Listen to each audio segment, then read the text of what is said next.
મંગળવારે જન્મ લેનાર હનુમાનજી એ ભક્તોને મંગળકારી ફળ પ્રદાન કરે છે. જે પણ ભક્ત હનુમાનજીનું સાચા મનથી પૂજન કરે છે તેમની દરેક મનોકામના હનુમાનજી અવશ્ય પૂર્ણ કરે છે. તો ચાલો આજની ખાસ વાતમાં જાણીએ કે કયા પવિત્ર દ્રવ્યોથી હનુમાનજી થશે પ્રસન્ન. તન્મે મનઃ શિવ સંકલ્પમસ્તુ. જય ભગવાન. મિત્રો, હું છું પ્રફુલ્લભાઈ પંડ્યા. ભક્તિ સંદેશ કાર્યક્રમની અંદર આપનું સ્વાગત છે. મિત્રો, આજે હું બજરંગબલી એટલે કે હનુમાનજી મહારાજની પૂજા પાઠને લઈને સુંદર મજાની તમને જાણકારી આપીશ. પવિત્ર દ્રવ્યોની થોડી જાણકારી આપીશ. મિત્રો, જ્યારે વાત આવે છે હનુમાનજી મહારાજની એટલે વસ્તુ જ આખી અલગ છે. મંગળવારનો દિવસ અને એમાંય હનુમાનજી મહારાજની જ્યારે વાત હોય એવું કહેવાય છે કે આજથી 1,85,54,116 વર્ષ પહેલા ચિત્રા નક્ષત્રની અંદર ચૈત્ર સુદ પૂનમના દિવસે સવારે 6:03 જેનો જન્મ થયો હતો એ છે હનુમાનજી મહારાજ. ચૈત્ર સુદ પૂનમના દિવસે. અને હનુમાનજી મહારાજને એવું કહેવાય છે કે એમનું ઓરિજિનલ નામ જે છે, પહેલું નામ કયું હતું? વ્રજાંગબલી. વ્રજાંગબલી એ પ્રથમ હનુમાનજી મહારાજનું નામ હતું, વ્રજાંગબલી. પણ શબ્દનો અપભ્રંશ થયો અને પછી બજરંગબલીથી આપણે ઓળખવા લાગ્યા. વ્રજાંગબલીનો અર્થ એવો થાય કે જેનું શરીર વજ્ર સમાન હોય, અસ્ત્ર શસ્ત્રના ઘા સહન કરવાની જેનામાં શક્તિ હોય એને વ્રજાંગબલી કહેવામાં આવે છે. અને જેને એ વ્રજાંગબલીને આજે આપણે બજરંગબલી નામથી હનુમાનજી મહારાજને ઓળખીએ છીએ. બજરંગ બલી એટલે કે શક્તિશાળી વ્યક્તિ કહેવાય. ભગવાન હનુમાનજી મહારાજની જ્યારે વાત કરીએ ત્યારે એવું કહેવાય છે કે મંગલ મૂર્તિ મારુતિ નંદન સકલ અમંગલ મૂલ નિકલના. મંગલ મૂર્તિ, જે ભગવાનનું નામ લેવાથી વ્યક્તિઓનું મંગલ થાય છે, હનુમાનજી મહારાજને યાદ કરવાથી તમારું સારું થાય છે, એવા હનુમાનજી મહારાજ. સકલ અમંગલ મૂલ નિકંદન. એવું કહેવાય છે કે તમારું હનુમાનજી મહારાજનું નામ લેવાથી સારું તો થાય છે, પણ અમંગલ કદાચ તમારું ક્યાંક ખરાબ થવાનું હોય તો અમંગલને મૂળ નિકંદન, એને નષ્ટ કરી નાખે છે. તેવી શક્તિ હનુમાનજી મહારાજની વાત છે. આપણે જે વ્યક્તિ ભગવાન હનુમાનજી મહારાજની આરાધના કરતો હોય એનું સદૈવ મંગલ જ થાય છે. એટલે જ કહેવાય છે મંગલ કોહી જન્મે મંગલ હી કર દે મંગલમય ભગવાન. મંગળવારે તો હનુમાનજી મહારાજનો જન્મ થયો છે.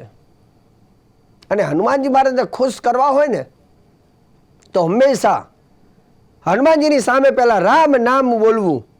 હનુમાનજી બહુ પ્રસન્ન થાય છે. અને શક્ય હોય તો હનુમાન ચાલીસાનો પાઠ પણ ચોક્કસ આપણે કરવો જોઈએ. હા, વચ્ચે એક બહેનનો ફોન હતો કે શાસ્ત્રીજી અમારે હનુમાન ચાલીસાનો પાઠ કરવો છે તો શું બહેનો કરી શકે? પ્રશ્ન એમને કર્યો છે. બહેનો હનુમાન ચાલીસા કરી શકે કે ન કરી શકે એનું પ્રમાણ તુલસીદાસજીએ હનુમાન ચાલીસાની ચોપાઈમાં જ કહેલું છે. એવું લખેલું છે કે જો યહ પઢે હનુમાન ચાલીસા, જો યહ પઢે. અહીંયા કોઈ વ્યક્તિગત કોઈની વાત નથી કરી, બહુવચન શબ્દ છે. બહુવચન એટલે બધા જ કરી શકે. એવું નથી લખ્યું કે ભાઈ પુરુષ કરી શકે, સ્ત્રી કરી શકે, બાળકો કરી શકે, એવું નથી. જો યહ પઢે હનુમાન ચાલીસા, બહુવચન શબ્દ છે, મતલબ બધા જ લોકો કરી શકે છે એવું તુલસીદાસજીએ અહીંયા કહ્યું છે. મતલબ બહેનો પણ હનુમાન ચાલીસાનો પાઠ કરવો હોય તો પાઠ કરવામાં કોઈ દોષ નથી એવું અહીંયા લખેલું છે. રહી વાત કે હનુમાનજી મહારાજના વિશેષ પૂજા કરવી હોય તો શું કરવું?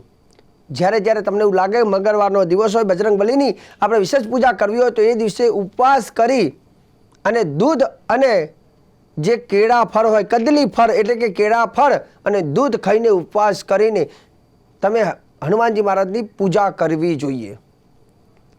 અને એમાં બજરંગબલીને ગમે શું, પ્રિય શું છે? કેસરી કલર. તો શક્ય હોય તો કેસરી કલરની બધી દ્રવ્ય, કેસરી કલરની વસ્તુ, કેસરી કલરની વાનગી, જેમાં પ્રસાદ પણ બુંદીનો લાડુ એ કેસરી કલર આવે છે, એનો ઉપયોગ કરવો. સિંદૂર ઉપયોગ વધારે કરવું. ફૂલમાં પણ જો કેસરી કલરના પુષ્પ મળે તો કેસરી કલરના પુષ્પથી પણ તમે ભગવાનની આરાધના કરવી શુભ ગણાય છે. જ્યારે તમારે બજરંગબલીની પૂજા કરવી હોય તો સૌપ્રથમ પહેલા 3 વખત રામ નામનું રામ બોલીને પાણી 3 વખત પીવું જોઈએ. આ 3 વખત આચમન વિધિ કહેવાય છે.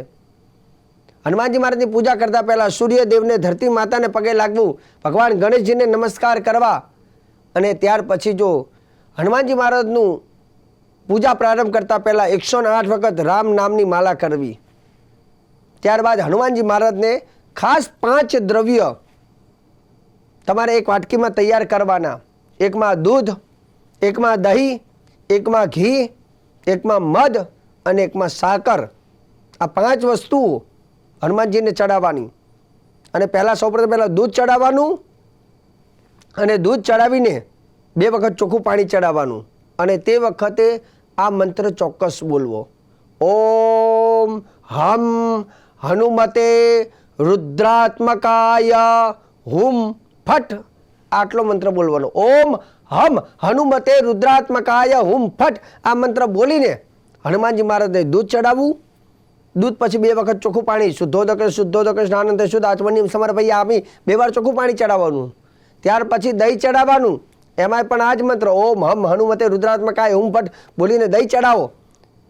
પછી 2 વખત પાણી, પછી ઘી ચડાવો, પછી 2 વખત પાણી, મધ, 2 વાર જલ અને ત્યાર પછી સાકર એટલે બુરું ખાંડ એ હનુમાનજી મહારાજની ઉપર ચડાવજો. આટલું ખાસ કરજો. અને આટલું ચડાવ્યા બાદ હનુમાનજી મહારાજને 5 વિશેષ દ્રવ્યથી હનુમાનજી મહારાજને ચડાવ્યા બાદ જો કદાચ અત્તર પણ લઈ શકાય, તમારા જીવનમાં કદાચ તમને એવું લાગે કે મને ક્યાંય જશ મળતો નથી, અબજશ બહુ મળે છે, કામ કરવા જાય સીધું પડે ઊંધું, તો અબજશવાળા વ્યક્તિઓએ ખાસ કરવાનું શું છે, ચમેલીનું તેલ થોડું લઈને હનુમાનજી મહારાજની ઉપર ચડાવજો. કેમ કે ચમેલીનું તેલ અર્પણ કરવાથી એવું કહેવાય છે યશ અને માન પ્રતિષ્ઠા હનુમાનજી મહારાજ વધારે છે.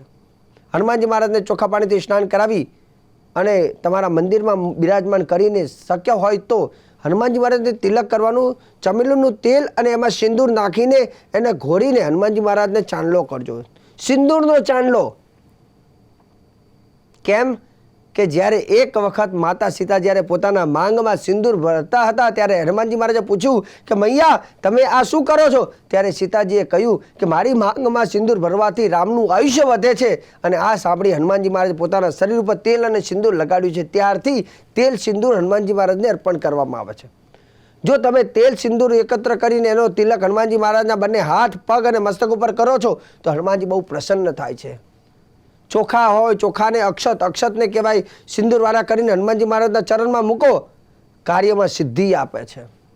બુંદીના લાડુ હનુમાનજી મહારાજને અર્પણ કરજો અથવા વડાનો પ્રસાદ, અડદના વડાનો પ્રસાદ તમે બનાવી શકો છો. આ રીતે બજરંગબલીની મહાપૂજા કરવાથી પણ બજરંગબલી બહુ પ્રસન્ન થાય છે. હનુમાનજી મહારાજને આંકડાના પુષ્પ પ્રિય છે અથવા કેસરી કલરના પુષ્પ અથવા અર્ક પુષ્પ હનુમાનજીને અર્પણ કરજો. આંકડાના ફૂલની માળા અર્પણ કરજો, બહુ ફાયદો થશે. હનુમાન ચાલીસાના પાઠ કરજો, એ પણ શ્રેષ્ઠ. કેટલી હનુમાન ચાલીસા? તો ઘણા કહે 108 હનુમાન ચાલીસા કરવી છે. 108 કરવાની ક્યાં જરૂર છે? તુલસીદાસજીએ ખાલી લખ્યું છે કે હનુમાન ચાલીસા કેટલી કરવી જોઈએ. તો જો 112 પાઠ કર કોઈ, છૂટ હી બંદી મહાસુખ હોય. જો સત એટલે 100 થાય, મતલબ 100 હનુમાન ચાલીસા કરવાનું તુલસીદાસજીએ લખ્યું છે. કે 101 નથી લખ્યું કે 99 પણ નથી લખ્યું. સત કહેતા 100 જ હનુમાન ચાલીસાના પાઠ કરવા. અને એનાથી ફાયદો શું થાય? છૂટ હી બંદી મહાસુખ હોય. ગમે એટલા દુઃખ હોય ને તો એમાંથી મુક્ત થાય છે અને સુખી બને છે. પરંતુ આપણને શાસ્ત્ર પ્રમાણે એની જાણકારી હોય તો જ આપણે એ વસ્તુ આપણાથી ફાયદો થાય છે. બાકી ન્યૂન અતિરિક્ત દોષ પરિહારાર્થમ, વધારે બહુ ન કરવી અને ઓછી પણ ન કરવી, પણ જે લખ્યું છે તે જ પ્રમાણે કરો. અને હંમેશા લખ્યું છે એ પ્રમાણે કરવાથી જ સારા ફાયદા પણ જોવા મળે છે. તો મિત્રો આજે બજરંગબલી એટલે કે હનુમાનજી મહારાજની વિશેષ પૂજા પાઠ વિશે મેં તમને જાણકારી છે. સારા દ્રવ્ય, પવિત્ર દ્રવ્યની પણ વાત કરી છે. અને આગળ પણ આવા જ ઉપાયો, ઘરેલું ઉપાય, શાસ્ત્રોક્ત ઉપાય હું પ્રફુલ્લ પંડ્યા તમને કહેતો રહીશ. કાર્યક્રમ જોવાનું ચૂકતા નહીં. મને આપો રજા. જય ભગવાન.